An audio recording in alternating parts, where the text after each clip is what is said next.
Mucaa keessan fudhachuudhaaf miliyoona 10 fidaa. Ashama akkam jirtu hordoftoonni Caaliitu.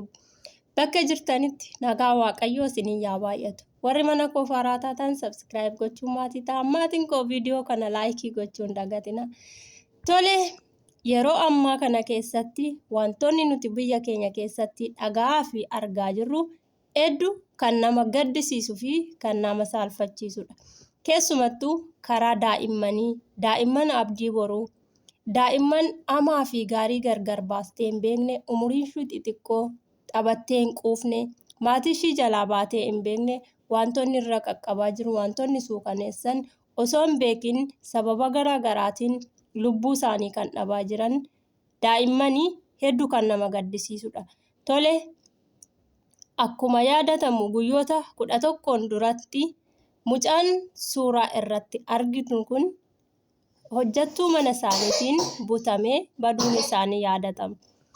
Sooshaal miidiyaa garaa garaa irratti barbaacha namootaatiin argamee jira yeroo kanatti. Haa ta'uuti garuu namni suura irratti arginu kun mucaa kana kennuudhaaf miliyoona 10 maatii isaa gaafatee akka jirus ibsamee jira.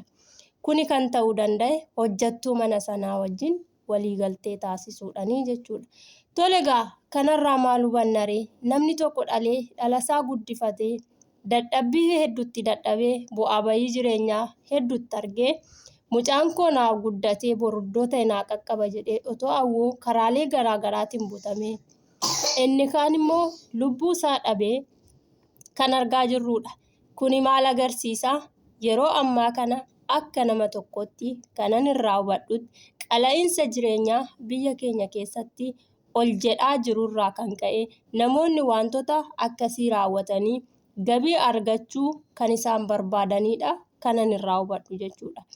Tole osoo kana dura wantoota raawwatamaa ture irratti namoota lubbuu namaa balleessan, namoota ijoollee namaa nama jalaa fuudhanii deeman karaalee garaa garaatiin murtoon cimaan tokko irratti raawwate ta'ee biyya keenya keessatti wantoonni akkasii irra deebi'ee raawwatamu ture.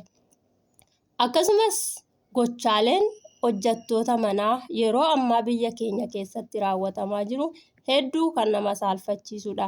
Nuti obboleeyyan biyya Arabaa keessatti hojjannu daa'imman biyya Arabaa hedduu amaloonni isaanii rakkisoo ta'anillee amaloota isaanii wajjin dandeenyee bu'aa bayii hedduu arginee aarsaa meeqatti kaffallee ijoollee isaanii haala seera qabeessan maatii isaanii olitti kunuunsinee osoo jiraachisaa jirru daa'imman kun homaan beekan, daa'imman kun hamaa gaarii wanta isaan adda baasanii beekan tokkollee hin jiru. Adaraa nutti kenname kana haala seera qabeessaniin obsaan osoo keessa dabarsaa jirru biyya keenya keessatti garuu wantoonni akkasii raawwachuun kun hedduu kan nama gaddisiisudha. Hojjattoonni manaas wanta kana raawwatan jireenya isaanii karaalee garaa garaa hojjetanii fooyyeffachuu osoo danda'anuu daa'immanumaan beekne kanarratti wantoota akkasii raawwatanii maallaqa argachuudhaaf kana gochuun isaanis hedduu nama saalfachiisa jechuudha. Kanaan qarshii arganna jedhanii sammuu isaanii amansiisanii itti seenanillee dhumni isaa akka milkoofne ni beeku. Milkaa'anii qarshii sanaanis jireenya isaanii fooyyeffatanu yookaan immoo jireenyuma kana dura jiraachaa jiranillee akka hin jiraanne of dhorkanii jireenya isaanii guutuu mana hidhaa keessatti dukkana keessatti dabarsuu jechuudha.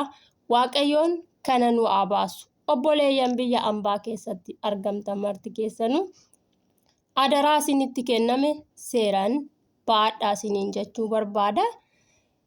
Ilmoon addunyaa kanarratti kenna addaati. Dhalli jechuun abbaadhaaf kenna addaa waan ta'eef dachee kanarratti abbaa ilmoo sanaatiif qabeenyi adda ta'e ilmoo sana malee hin jiru. Biliyeenara ta'uu danda'a garuu ilmoo isaatiin waliin qixxeessuu qabeenya isaa. Kanaaf qabeenya maatiin isinitti kennee eegdan keessaa inni jalqabaa ilmoo sanarratti xiyyeeffannoo gochuu akka qabdaniin isiniin jechuu barbaada. Daa'imman aga fe'an balleessoo ta'aniyyuu deebisanii immoo akka isaan nuti jaalannu, akka isaan kunuunsinu, wantoota garaagaraatiin gadda nuti keessa jirru kan nu irraanfachiisanidha. Egaa obboleeyyan koo biyya ambaa keessatti argamtan jabaadhaa. Isinaa gargaaru adaraa isinitti kenname seera qabeessan baadhaa. Akkuma hojjettoota biyya keenyaa maqaan keenya akka hin banne adaraa isiniin jechuu barbaada. Faayidaa dhuunfaa keessan irratti osoo hin ta'in adaraa isinitti kenname irratti xiyyeeffannoo godhaa isiniin jechuun barbaada. Nagaan naa turaa. Galatooma.